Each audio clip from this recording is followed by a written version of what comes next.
მოგესალმებით, დიდი მადლობა. მე მინდა დიდი მადლობა გადავუხადო ეკონომიკის მინისტრს, ვიცე-პრემიერს პატონ გიორგი კვირიკაშვილს, მის გუნდს მთლიანად სამინისტროს. პრობლემა ძალიან კარგად იმუშავებს თვეების განმავლობაში, მაშინ როცა ჩვენ დავიწყეთ მუშაობა ადგილობრივი წარმოების განვითარების პროგრამაზე.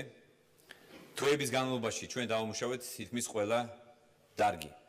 და გამოიკვეთა, რომ საქართველოში მე მინდა კიდევ ერთხელ რეზიუმე გავაკეთო იმისა, თუ რა გვაქვს დღეს ჩვენ ქვეყანაში. ჩვენ გვაქვს მძიმე ვითარება მიმართულებით, რომ ჩვენ როცა მოვედით ხელისუფლებაში 2 წლის წინ დაგვდა აბსოლუტურად გაპარტახებული, გაღატაკებული სოფელი დაცლილი მოსახლეობისგან.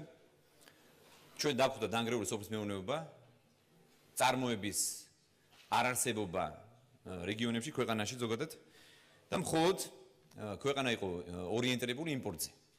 ანუ შემოგვქონდა ჩვენ 85% და შემოგვაქვს ჯერ კიდევ შედარებით ნაკლები, მაგრამ შემოგვაქვს სოფლის მეურნეობის პროდუქცია მეზობელ ქვეყნებიდან. და მე გეტყვით მარტივ მაგალითს, რომ მაგალითად ეხლა ზაფხულის თვეებში ჩვენი გლეხების მიერ წარმოებული მოყვანილი ატმის შესყიდვა ხდება ჩვენი მეზობელი ქვეყნების მხრიდან.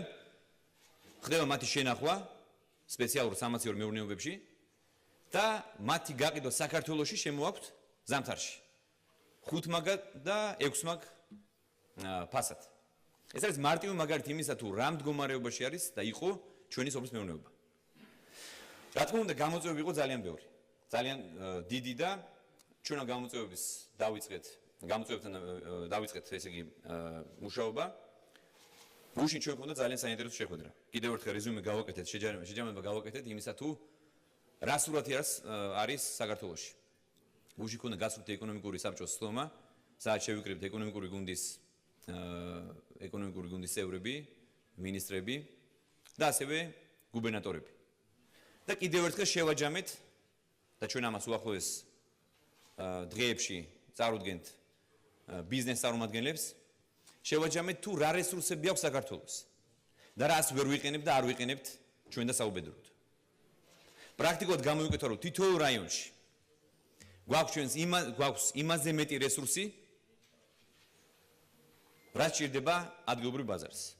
ანუ ჩვენ შეგვიძლია არა მხოლოდ ვაწარმოოთ ჩვენი ადგილობრივი ბაზრის დასაკმაყოფილება და არამედ ჩვენ ვიყოთ ექსპორტზე ორიენტირებული. და ეს არის ჩვენთვის ამოსავალი წერტილი. რომ ჩვენი მთავარი ამოცანა პირველ ეტაპზე არის ის, რომ ჩავანაცვლოთ იმპორტირებული საქონელი, ადგილობრივი მაღალ კვალიფიციური, მაღალ ხარისხიანი პროდუქციით. და ამავდროულად პარალელურად ჩვენ დავნერგოთ მაღალი ხარისხის ექსპორტზე ორიენტირებული საწარმოები. მე მინდა შეგახსენოთ კიდევ ერთხელ, რომ ჩვენი მთავარი მონოპოლი რაც არის ერთ-ერთი ამ უახლოეს 2 წლის განმავლობაში არის ევროპასთან ასოცირების ხელშეკრულების გაფორმება და თავისუფალი ვაჭრობა. რაც ჩვენს რეალობაში ახალ სტანდარტებს დანერგავს. და ახალ რეალობა შემოდის ქვეყანაში. მე მინდა შეგახსენოთ, რომ 2 მილიონი ადამიანი, ანუ თითქმის ყოველი მეორე ადამიანი არის ღარიბი ჩვენს ქვეყანაში. და დღეს გამოდიან ჯერ კიდევ ყოფილი ხელისუფლების წარმომადგენლები და სხვაებიც ზოგადად, რომელთაც არ აქვთ უბრალოდ მიმაჩნია უფლება, რომ განაცხადონ, რომ ამ 2 მილიონ ღარიბ ადამიანს რატომ ვერ უშველა სახელმწიფო 2 წელიწადში. და ამის სახელოს ნებისმიერმა პროფესორმა, ნებისმიერმა ჩვენზე მეტად სოდნემ გამოსtildeმა ადამიანმა ერთი მაგალითი თუნდაც რომელიმე ქვეყნის პრეცედენტი მოიყვანოს. სადაც ასეთ მძიმე მდგომარეობაში მყოფი ქვეყანა ფეხზე დამდგარიყოს 2 წელიწადში. ეს არის გამორიცხული, ეს ილუზია, რომელსაც უქმნიან მოსახლეობას. და კიდევ ერთხელ შეყავთ შეცდომაში ჩვენი ქვეყნის მოსახლეობა. ეს არის გამორიცხული, მაგრამ გამორიცხული არ არის ის, რაც ჩვენ დავიწყეთ. და შეუძლებელი არ არის ის, რაზე ჩვენ საუბრობთ. ანუ ეს არის, რომ ჩვენ უნდა განვავითაროთ სოფლის მეურნეობა, ფეხზე უნდა დავაყენოთ და გავაძლიეროთ სოფელი. მე ამ დილით მქონდა შეხვედრა ისრაელის დელეგაციასთან. ჩვენ მუშაობთ აქტიურად უკვე რამდენიმე თვეა ერთ-ერთ წამყვან კომპანიასთან ისრაელის, კომპანია დემეტერი, რომელიც მთავარი დამფუძნებელი და მებატრონი არის ისრაელის ყოფილი სოფლის მეურნეობის მინისტრი, რომელიც აქტიურად თანამშრომლობს ჩვენს მთავრობასთან. და მე მინდა კიდევ ერთხელ ვისარგებლო შემთხვევით და დიდი მადლობა გადავუხადო ისრაელის მთავრობას, კომპანია დემეტერს და ყოფილ სოფლის მეურნეობის მინისტრს ისრაელის. ისრაელში გვაქვს უნიკალური შემთხვევა. ანუ თუ არის ტენდენცია ზოგადად გლობალური, რომ სოფლებიდან ხდება ქალაქებში მიგრაცია, ისრაელის შემთხვევაში არის პირიქით. ქალაქებიდან მიდიან სოფლად. და რატომ? იმიტომ რომ სოფელში არის აბსოლუტურად განვითარებული ინფრასტრუქტურა, გზა, წყალი, ამაზე აღარ საუბრობენ უბრალოდ. თანამედროვე ტექნოლოგიები. და არის თანამედროვე ტექნოლოგიებით გაჯერებული სოფლის მეურნეობა. და არა მხოლოდ სოფლის მეურნეობა, ვინაიდან მხოლოდ სოფლის მეურნეობა არ იქნება მთავარი დასაქმების წყარო. ეს მოიცავს მთელ ციკლს, მთელ კომპლექსს. ეს იქნება გადამამუშავებელი საწარმოები, იქნება ეს სხვა საწარმოები და სხვა ბიზნესი, რომელიც განვითარდება ავტომატურად. დღეს საქართველოს ყველა რეგიონში და ყველა რაიონში მოსახლეობის დიდი ნაწილი საუბრობს იმაზე, რომ ჯერ კიდევ არ გვაქვს სამწუხაროდ საუბედუროთ, მაგრამ ეს არის ჩვენი რეალობა და ჩვენ ამაზე ვისაუბროთ. უნდა გავუსწოროთ უნდა თქვათ სიმართლე. საუბრობს გზების არქონაზე, გაზის არქონაზე, უშუქობაზე საუბრობენ. რა თქმა უნდა, დასაქმებაზე საუბრობენ. სასმელ წყალზე საუბრობენ. მაშინ როცა ჩვენი ქვეყანა არის მსოფლიოში რიგით მეორე ერთ მოსახლეზე თუ გადავიყვანთ ამას, წყლის რესურსების სიმდიდრით. ეს არის უნიკალური მიწის რესურსების მქონე ქვეყანა.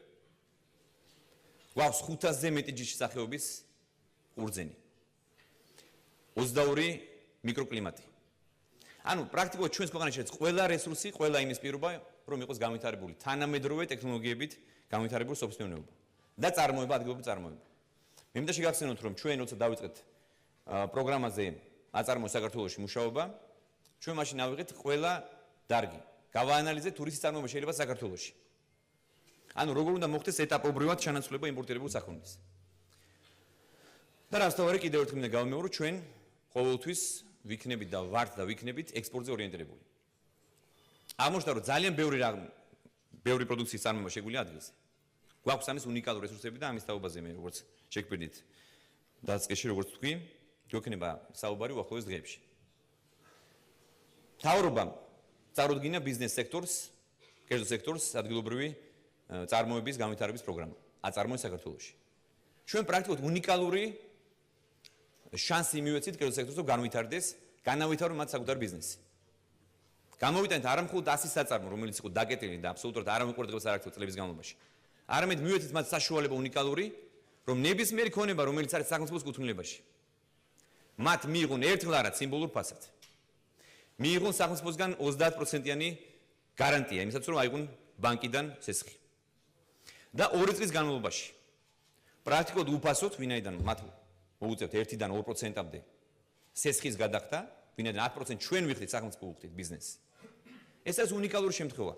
ჩვენ ავიღეთ აღმოსავლეთ ევროპის და არა მხოლოდ ზოგადად ცივილიზებულ სამყაროს გამოცდილება წამყვანი ქვეყნების, რომელთაც მიაღწიეს დიდ წარმატებას, მაგალითად პოლონეთი და სხვა.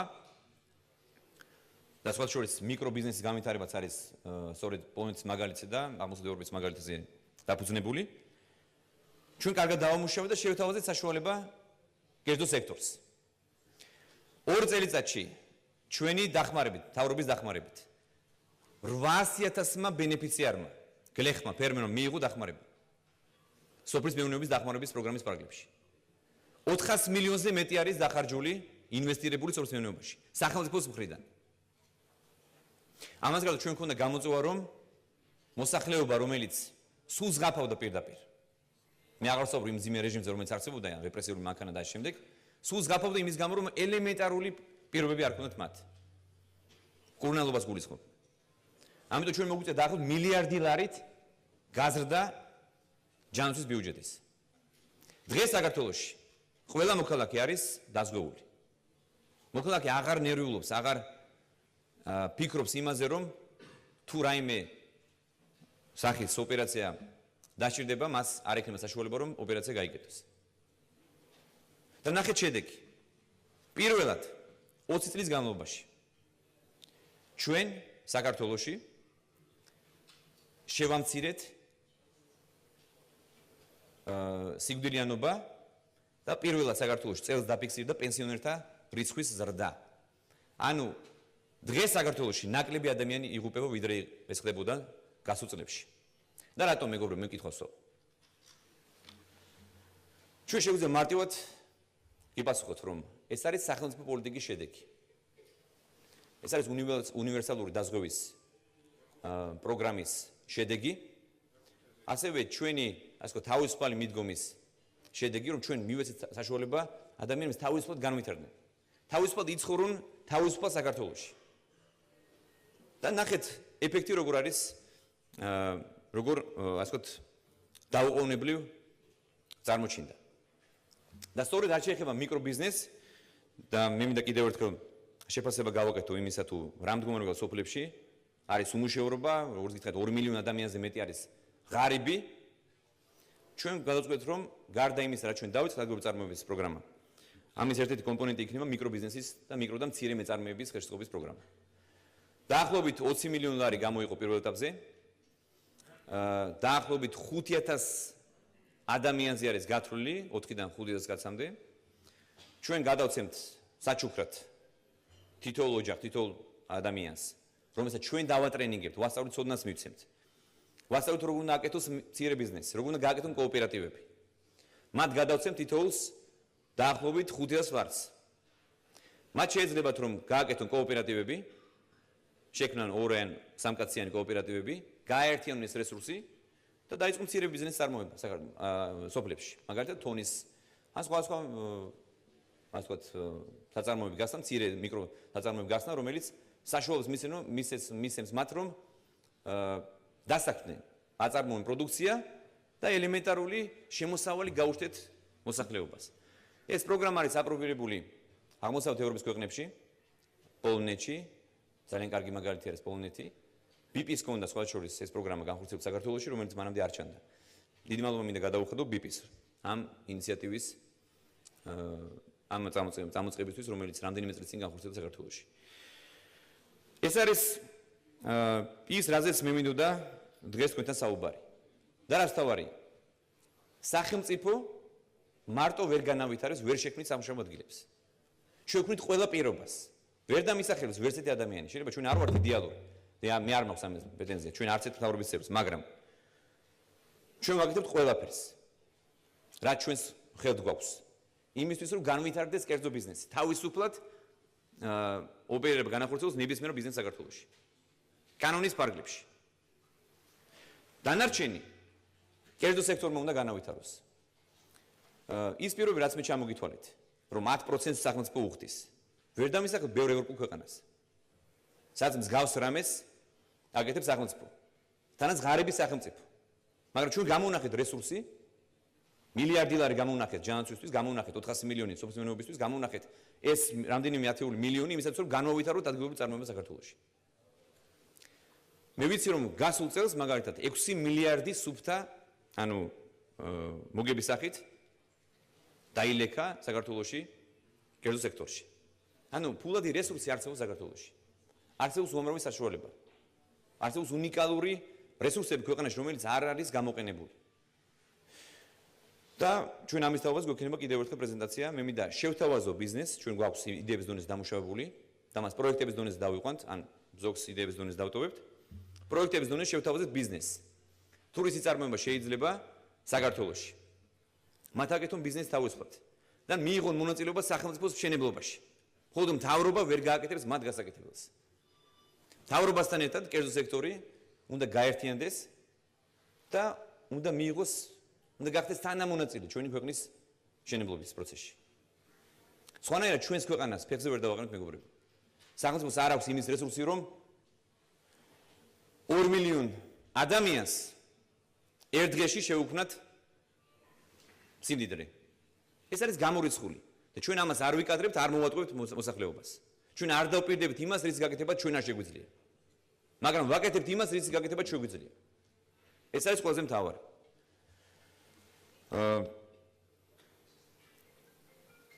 მე მინდა კიდევ ერთხელ აღნიშნო, რომ ჩვენ ვართ მაქსიმალურად გამჭვირვალე.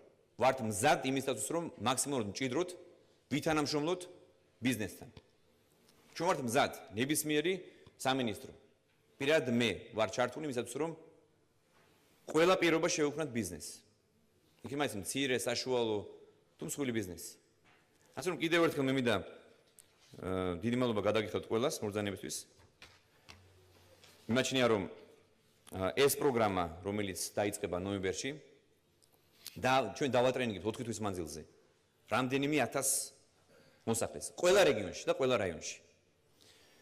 და ჩართულობას უზრუნველყოფთ მაქსიმალურად, იქნებ პროცესი გამჭვირვალე.